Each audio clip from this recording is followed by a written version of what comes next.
नमस्कार. राष्ट्रीय चेतना विकास मंचामध्ये आपले सर्वांचे मनापासून हार्दिक स्वागत.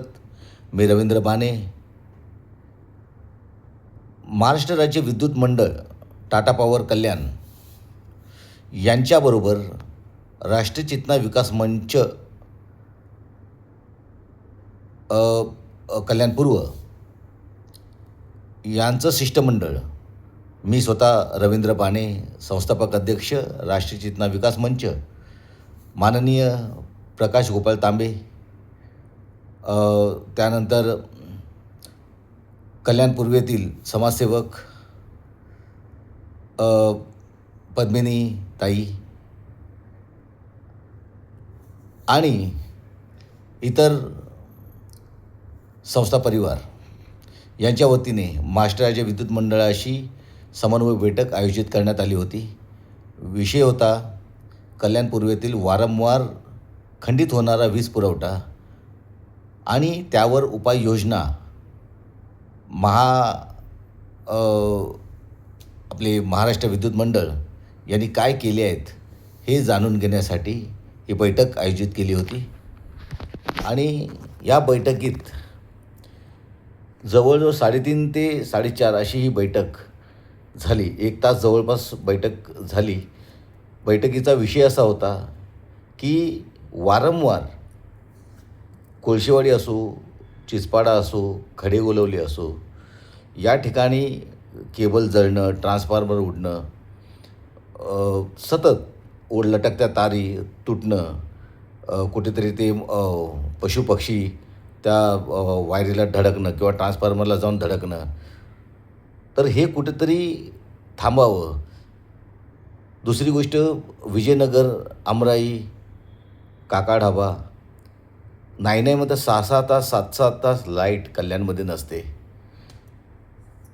याच कल्याण डोंबिवलीमध्ये 2010-2014 पासून स्मार्ट सिटीचे वारे घोंगावत होते. मोठ्या मोठ्या घोषणा देऊन 2014 साली राज्याचं सरकार मंत्रिमंडळ स्थापन करून गेलं. लोकांनी त्यांना बहुमत दिलं. का आता स्मार्ट सिटी घोषित झाली होती कल्याण, आणि 6,500 कोटीचं पॅकेज, ज्याला आज आम्ही गाजर म्हणतो, ते गाजर लोकांना देऊन गेले होते. 6,500 दूरची गोष्ट, स्मार्ट सिटी जी काही घोषित केली, स्मार्ट सिटीमध्ये वीज हा अत्यंत महत्त्वाचा भाग आहे. परंतु 2010 पासून किंवा 2014 पासून म्हणा, या सरकारने 12 वर्षामध्ये कल्याणकडे ढुंकून पाहिलेलं नाही. पूरग्रस्त भाग आहे. येथील शासकीय भूखंडसुद्धा हडपले जात आहेत. कायदा सुव्यवस्था डबघाईला आलेली आहे. अंमली पदार्थांचं सर्रास ते अंमली पदार्थ विकणारे असो, गुन्हेगार असोत, खुनी असोत, सगळं इथे मोठ्या प्रमाणामध्ये आहे. आता ही लाईटीची समस्या घेऊन आम्ही टाटा पॉवरला बसलो.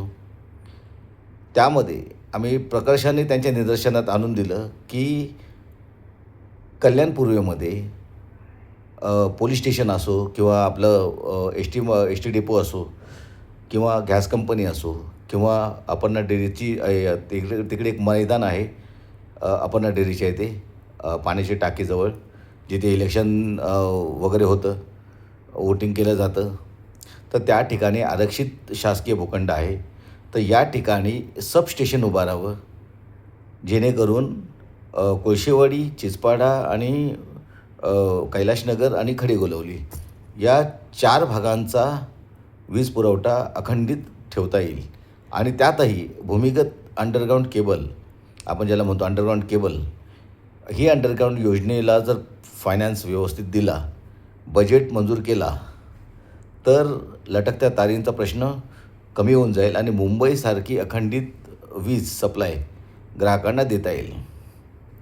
परंतु ह्या मिटिंगमध्ये महावितरणतर्फे असं सांगण्यात आलं की खंबालपाड्यामध्ये त्यांना जागा शासनाने दिलेली आहे. परंतु दुसरी गोष्ट, दुसरं एक दिली रिजन्सी टावरला जागा, मग ती बिल्डरच्या माध्यमातून मिळालेली आहे तिकडे. परंतु विठ्ठलवाडी, काका ढाबा, तिसगाव आणि आत्मारामनगर वगैरे तिकडचा भाग, तर या साईडला सप्लाय होण्यासाठी सबस्टेशन नाही. आणि सबस्टेशन उभारायचं म्हटलं म्हणजे फंडाची गरज लागते. मग हा निधी कोणी कुठून द्यायचा? टाटा पॉवरकडून असं समजतं आहे की लिकेजेसचं प्रमाण जर कमी केलं तर त्यांना अतिरिक्त निधी उपलब्ध मिळतो महावितरण कंपनीकडून. पण इथे स्मार्ट सिटी घोषित झालेली आहे. स्मार्ट सिटीमध्ये जर तुम्हाला अखंडित वीज पुरवठा देता येत नसेल ज्या सरकारला, त्या सरकारला फक्त आश्वासन देता येतं आहे. कल्याण पूर्वेसाठी कुठलीही नवीन योजना त्यांना आणता येत नाही. आणि अभियंत्यांनासुद्धा, मुख्य कार्यकारी अभियंत्यांकडे कुठलेही अधिकार शासनाने दिलेले नाहीत. ते फक्त प्रस्ताव तयार करू शकतात, पण बजेटचं काय? कमीत कमी 1000 ते 1200 कोटीचा 1200 कोटीचा पॅकेज ह्या फक्त महाराष्ट्र विद्युत मंडळाला जर मिळाला तर एक सबस्टेशन, चांगले सबस्टेशन होऊ शकतात. अंडरग्राऊंड केबल योजना होऊ शकते. आणि त्यातल्या त्यात चांगले दर्जेदार, म्हणजे ते कधीही लाईट जाणार नाही. अंडरग्राऊंड भूमिगत केबलमुळे लाईनी जळणार नाहीत. आता ही मेट्रोचं काम जिथे चालू आहे तिथे 6 केबल टाकण्यात आल्या. परंतु कल्याण पूर्वेमध्ये अंडरग्राऊंड केबल योजना नसल्यामुळे लटकत्या तारेमुळे लोकांना रोज 6 तास 7 तास अंधारात काढावं लागतं आहे. कधी रात्री अपरात्री जातात, लाईट जाते. स्टाफ अपुरा आहे महावितरणकडे. मग वीज मंत्री काय करत आहेत? वीज मंत्री आपले महाराष्ट्र राज्याचे देवेंद्र फडणवीस साहेब आहेत. मुख्यमंत्री तेच. नगरविकास गृह विभाग त्यांच्या हातामध्ये. पण वीज मंत्री आहेत, परंतु निधी देण्यासाठी त्यांनी आतापर्यंत कुठली ठोस उपाययोजना केली आणि कुठलं बजेट मंजूर करून दिलेलं आहे हे मात्र आजपर्यंत जनतेला सांगितलं. बहुमतामध्ये त्यांच्याकडे सत्ता आहे. उपमुख्यमंत्री, नगरविकास मंत्री राज्याचे ठाणे जिल्ह्यामध्ये आहेत. खासदार त्यांचा, सर्वाधिक नगरसेवक त्यांचे कल्याणमध्ये. तरीसुद्धा जनतेचे हाल काही संपत नाहीत. जी परिस्थिती 2010ला होती तीच 2026ला आहे. लोकांना ज्या आश्वासनाला भूलथापा देऊन जे राज्यावरती तुम्ही आलात, बसलात, तुमचा अधिकार आहे का तिथे बसायचा जर तुम्ही लोकांना सेवा पुरवू शकत नसाल? लोकही आंदोलन करायला विसरले. बाबासाहेबांनी सर्वांना अधिकार दिलेला आहे. एकत्र या, शिका, संघटित व्हा आणि लढा, संघर्ष करा. पण संघर्षाचा आता मार्ग विसरला आहे. लोक विसरून गेली आहेत. आता सत्ताधारी पक्षच कधी कधी आंदोलनाला उतरतात. सत्ता तुमची, आंदोलनं कसली करताय? मुद्दा हा आहे की राज्य शासन भाजपचं आहे, केंद्र शासन भाजपचं आहे. कल्याणमध्ये सर्वाधिक नगरसेवक भाजपचे, आमदार, खासदार, नगरविकास मंत्री सगळं काही भाजपचं आहे. तरीसुद्धा कल्याणला अच्छे दिन का नाहीत? रस्ते बनवले, रस्त्याला गटारं बनवत नाहीत. रस्त्यावर गटाराचं पाणी रस्त्यावर आणि माणसाने कुठून गटारातून जायचं का? 1200 कोटीचा निधी जवळपास आल्याची माहिती 2014पासून ऐकतो आहे. पण त्या निधीतून चांगले रस्ते बनले का? नाही. वीज पुरवठा अखंडित झाला का? नाही. अमृत योजना आणली, सांडपाणी रिसायकलिंग करून रिअल इस्टेटला वापरणार, गार्डनला वापरणार, अजून सर्व्हिस सेंटरला वापरणार गाड्यांच्या. पण ती योजनासुद्धा या लोकांनी फार मातीमोल केली. 800 कोटी त्याला आले होते. म्हणजे मोठमोठे हजारो कोटीचे पॅकेज आणायची आणि घरात खोके भरायचे. हे जे काही कारभार चालू आहे आणि ह्याच्यावरती लोकांनी आंदोलन करू नये म्हणून सुद्धा हे लोक कायदे करतात की मोर्चे काढताना 15 लोकच पाहिजे, 20-25 लोकच पाहिजे. आकडे द्या, नावं द्या, त्यांचे नंबर द्या. आंदोलनं त्याला म्हणतात का? आंदोलन करण्याचा अधिकार जनतेला दिलेला आहे. आकडे कसले मोजत आहेत? 150 आणा आणि 100 आणा. लोकांनी उत्स्फूर्तपणे लाखोच्या संख्येने उतरलं तरी त्या आंदोलनाला ताकद असली पाहिजे. त्याच्यावरती बंधनं नाही पाहिजे सरकारची. जर तुम्हाला जनतेला काही देता येत नसेल तर त्यांना अडवता कशाला? संविधानाने आंदोलन करण्याचा, निषेध करण्याचा अधिकार प्रत्येकाला दिलेला आहे. आणि हे सरकार गळचेपी करते लोकतंत्राचा. आता लोकांनी जागृत व्हायचं आहे आणि शासनाला प्रश्न विचारायचे आहेत की तुम्ही आम्हाला जे आश्वासन दिलेलं आहे, स्मार्ट सिटी, त्याला आश्वासनाचं गाजर जे काही जनतेला दिलेलं आहे, तर त्या गाजराचा हलवा घेऊन आम्ही काय करायचं? आला 2014मध्ये मोठमोठे भाषण ठोकले, 6,500 कोटी रुपये काय ते पॅकेज सोडा, पण तुमचे नगरसेवकसुद्धा जनतेला विश्वासात घेण्यास कमी पडले. 2010 पासून 2014 पासून 2026पर्यंत ते आजही त्यांच्यामध्ये काहीही सुधारणा झालेली नाही. धड महासभेमध्ये त्यांना प्रश्न मांडता येत नाही, ठराव मांडता येत नाही. अशा लोकांना तिकिटे देताना कोणता अभ्यास करून यांना तिकिटे दिल्या जातात, ज्यांना 5 पैशाची अक्कल नाही? काय खिरापती म्हणून तिकीट वाटतात? चांगल्या लोकांना पुढे आणा. भाजपने ज्यांना ज्यांना तिकीट दिले आहेत, आम्ही लोक वैतागलो आहे त्या सगळ्या गोष्टीला. 4-4 नगरसेवक एकेका प्रभागामध्ये दिलेले आहेत, अ ब क ड. पण कामं कुठे आहेत? निवडणुकीआधी हातपाय पडायला आले आणि निवडणूक झाली तेव्हापासून जे काही गायब आहेत ते आजपर्यंत दिसलेले नाहीत. त्यांना प्रभागात काय काम करायचं हे माहिती नाही. त्यांची शाळा घेणारे कोणी नाही. जनता दरबार घ्यायचा असतो प्रभागामध्ये, आजपर्यंत झालेले नाहीत. म्हणजे फक्त काही निवडणुका तुमचा कार्यक्रम करण्यासाठी घेतला आहे का तिजोऱ्या भरण्यासाठी घेतलं आहे? लढले आहेत. आता असा ऐकिवात आहे की सत्ताधारी पक्षांना 2-2 कोटी रुपये नगरसेवकांना मिळाले निधी वापरायला. कुठे येतो निधी आणि कोणाकोणाला मिळालं लोकांना माहिती नाही. ते लिस्ट आधी जाहीर करा. कल्याणमध्ये लाईट नाही, पाणी व्यवस्थित, दूषित पाणी पुरवठा होतो आहे, सुरक्षा नाही, लोक अक्षरशः रस्त्यावर मरत आहेत. मुलींना, महिलांना रात्री अपरात्री फिरता येत नाही, त्यांच्यावरती अत्याचार होत आहेत. कायदा सुव्यवस्थेची बँड वाजलेली आहेत पूर्ण कल्याणमध्ये. आणि त्यातच ह्या सरकारला ना 27 गावांचे प्रश्न सोडवता आले, ना कल्याण डोंबिवली महापालिकेचं पुनर्वसन करता आलं, पूरग्रस्तांचं पुनर्वसन करता आलं. एकही प्रश्न सोडवता आलेला नाही. 3-3 पदं मुख्यमंत्र्यांनी आपल्या कस्टडीमध्ये घेतलेली आहेत. गृहमंत्री असो, वीज मंत्रीपद असो, बहुतेक अधिकार त्यांच्याकडे आहेत.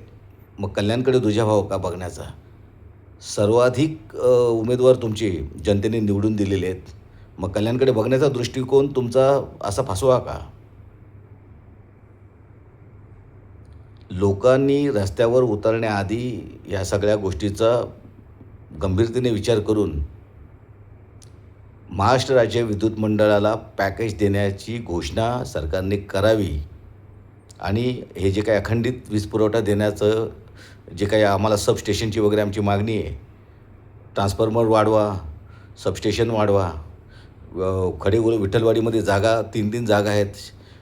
काकाच्या ढाब्याच्या इथे शासकीय भूखंड आहे काकाच्या ढाब्याच्या बाजूला, पण अद्यापी यांना शासकीय भूखंडाची सुद्धा कस्टडी घेता आलेली नाही, किंवा जे शासकीय भूखंड आहेत त्याची आजही चोरी होते. भूमाफिया हडपत आहेत जमिनी, आणि याच्यामध्ये जे खांडेचोर आहेत सगळे ते शांत बसलेले आहेत. महाराष्ट्र राज्याला अक्षरशः पोखरलं जातं आहे. टोचून बोचून राज्यावरती कर्ज बाजाराचा डोंगर करून ठेवलेला आहे, कर्जाचा. आणि विकासाच्या नावाखाली पॅकेज आणायचे, पॅकेज गायब करायचे, जनतेला विश्वासात घ्यायचं नाही. कुठल्याही प्रकारची जनतेला माहिती आजपर्यंत देणारा कोणीही नेता कल्याण डोंबिवलीत मी तरी पाहिला नाही. असो, हा व्हिडिओ यासाठी बनवलेला आहे की अच्छे दिन जे काही सांगितलं होतं, जरा या जनतेसमोर, आणि त्यांना सांगा तुम्ही आमच्यासाठी काय अच्छे दिन आणलेत कल्याणच्या. या जनतेकडे जरा, मायबाप सरकार म्हणता, आपलं सरकार म्हणता, जनतेकडे या आणि सांगा की आम्ही तुम्हाला अच्छे दिन दिले की नाही दिले. जसे आमचे माननीय प्रधानमंत्री सांगतात, दिया की नहीं दिया, किया की नहीं किया. तसं आज आम्ही सांगतो, याजवळ लोकांशी संवाद साधा आणि काय याची दिन दिले हे पटवून द्या. कल्याणमध्ये जन्म-मृत्यू सर्टिफिकेटमध्ये घोटाळा झाला म्हणून मुलुंडचे शहेनशाह येऊन गेले म्हणे इथे कल्याणमध्ये. त्यांना रस्त्यामध्ये झालेला भ्रष्टाचार नाही दिसला. रस्ते बनतात, गटाराचा पत्ता नाही आहे. गटारा गायब आहेत. रस्ते कोणी बांधला, ना PWD सांगू शकत, ना MMRDA सांगू शकत आम्ही बांधलं आहे. कोणीही जबाबदारी घेत नाही. आणि केवळ निधी आणून नाही तर त्याला नियोजन लागतं. आज रस्ता बनतो, दुसऱ्याशी खोदायला येतात. आज कोणी JCB घेऊन आला, त्यांनी विद्युत विभागाची लाईन तोडली, कुठे गॅस लाईन फोडली. हेच कामं चालू आहेत. अजूनही वेळ गेलेली नाही की सरकार म्हणून जे सत्तेमध्ये ठाणे जिल्ह्यामध्ये जे काही मोठे मोठे कार्यसम्राट आहेत, ज्याने आपल्या नावापुढे टोपण नाव लावलं आहे कार्यसम्राट, त्या कार्यसम्राटांनी जागे व्हावं आणि जनतेला सांगावं की आम्ही याचे दिन दिले की नाही दिले. 6,500 कोटीची घोषणा केली. 6,500 नको, किमान 1,500 कोटी तरी द्या कल्याणच्या विकासासाठी. आणि जनतेला सांगा की 1,500 कोटी आणले, कुठे खर्च करायचे, भूमिगत केबलला किती खर्च करायची असं सांगा ठासून. वरच्यावर दाखवू नका बॅनरबाजी करून, आम्हाला ठोस कृती दिसू दे. आजचा व्हिडिओ फक्त एवढंच, जे काही मांडणी करायची होती केली. लोकांसमोर आता हा प्रश्न ठेवलेला आहे. लोकांनी विचार करून आंदोलन करावं, रस्त्यावर यावं, प्रश्न विचारावेत. अधिकार आहे तो त्यांचा. आणि आजचा चॅनल आवडल्यास लाईक करा, सबस्क्राईब करा आणि शेअर करायला विसरू नका. आपल्या सबस्क्राईब केल्यामुळे आणि लाईक केल्यामुळे आम्हाला प्रोत्साहन मिळतं नवीन नवीन विषय घेऊन यायला. धन्यवाद. आज इथेच थांबतो. जय हिंद, जय महाराष्ट्र, जय संविधान, जय भारत.